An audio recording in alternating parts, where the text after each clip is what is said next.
Iran and US have widened attacks for the sixth consecutive day as the renewed war shows no signs of de-escalating. While days after US President Donald Trump warned of devastating attacks, the US has hit multiple bridges in Iran. Iran has retaliated by unleashing its strongest fire since their truce collapsed. While the biggest hit was been in Kuwait, Iran attacked Kuwaiti water and power plants in counter-strikes against the United States. Kuwait government says that a desalination and electricity plant has been impacted, with many power generation units sustaining damage. Now, Kuwait's desalination plants are vital for the nation's survival. With no access to fresh water, these desalination facilities process seawater to supply 90% of drinking water in the country.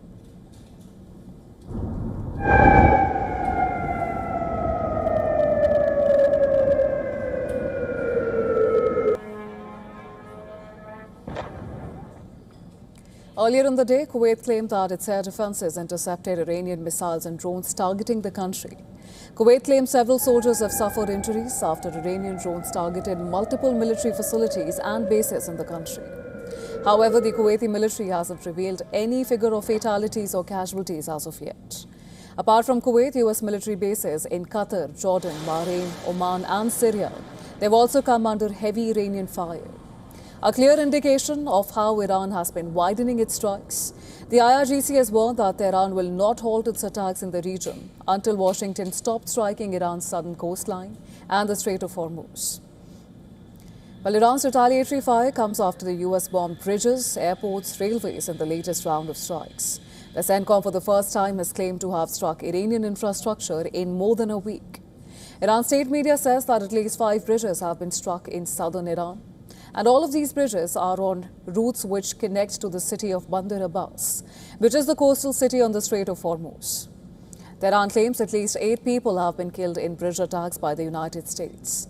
In the southern port of Bandar Khamir, where the train station was also hit, an airport was reportedly hit further east and away from the coast in Iran Sheher, in a province bordering Pakistan. Now, the US claims striking multiple bridges in southern Iran is part of its war strategy to cut off supply routes to Bandar Abbas port city and naval base in the Strait of Hormuz that Iran uses to attack ships and project power. The American military campaign has been extended to a facility central to India's trade and strategic ambitions in Central Asia. US airstrikes have brought down a maritime traffic control tower at Iran's Chabahar port. Iran state media claims that the Shahid Kalantari terminal collapsed after the facility was struck for the 3rd time. Though the US military did not provide a detailed account of the Chabahar operation, US Secretary of War shared a photograph on X showing a tower collapsing, but he did not identify the structure or its location. Now, in retaliation, Iran has issued a chilling warning to the United States. It has threatened to target a network of key ports in Gulf states. According to Iranian media, the key targets could be Jebel Ali, a huge container port in the United Arab Emirates, Mina Salman in Bahrain, home to the headquarters of the US Navy's 5th Fleet. Shuaibah Port and Camp Arifjan in Kuwait are also on the list. The list published by FAST included Qatar's main port Hamad and the King Fahd industrial port at Yanbu on the west coast of Saudi Arabia, which has become a logistics hub for the US military. Now, Yanbu serves as Saudi Arabia's main crude export outlet as traffic through the Strait of Hormuz remains severely disrupted.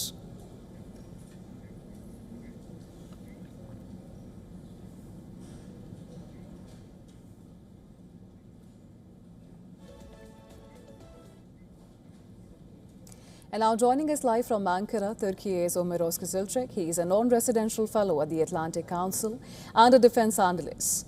Thank you so much for making time for us. Now, we understand that for 6 straight nights, we're seeing strikes and counter-strikes between the US and Iran. And this latest wave, which saw US military facilities and key infrastructure across multiple Gulf states come under Iranian fire as the conflict is showing no signs of de-escalating. And given the current trajectory and the kind of damage that we're seeing in Kuwait, where do you think this conflict is headed from here on, Mr. Özkızılcık?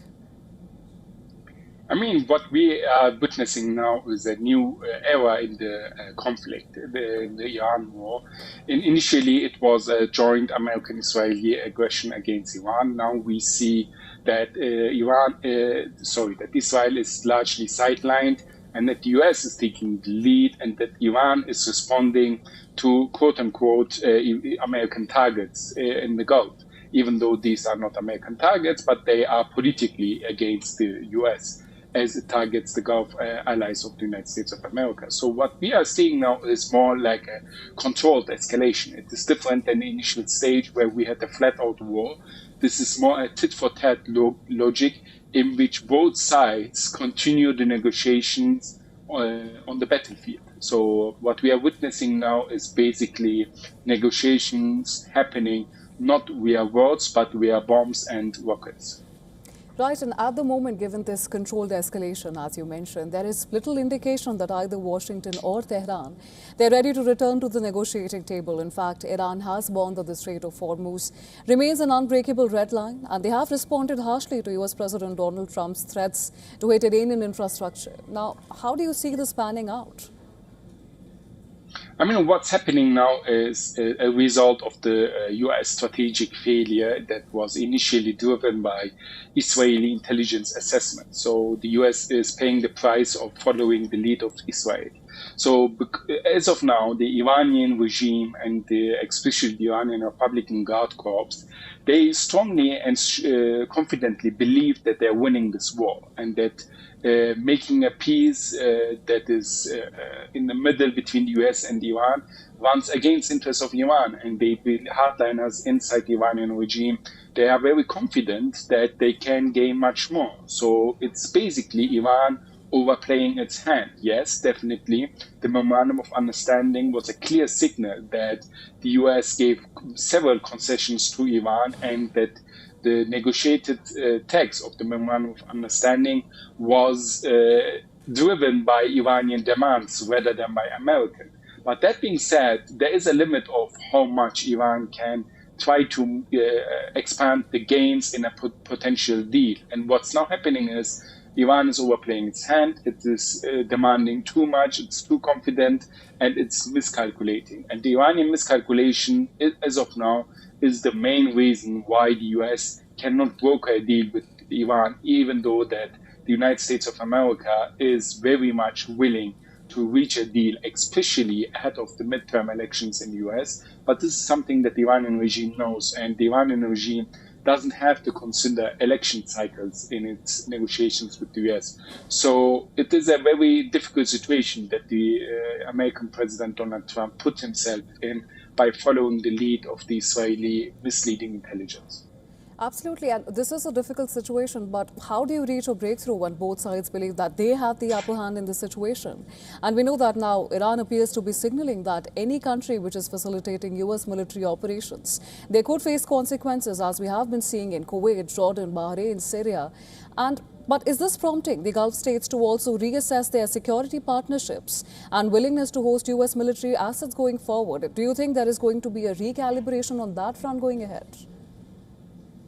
I mean, first of all, I believe we have two questions. The first is, how can we resolve this? I mean, the only way to resolve this is basically that mediators come in and speak a tough language with the Iranian side, that they are overplaying their hand, and that their position is not only something that they're doing against the US, but also undermining regional security. And here I believe Pakistan, as well as Turkey and Qatar, can play a very important role to give the right messages to Iran. This is the first part. The second part is regarding your question. Sorry, can you remind me what it was? I forgot it. Sorry.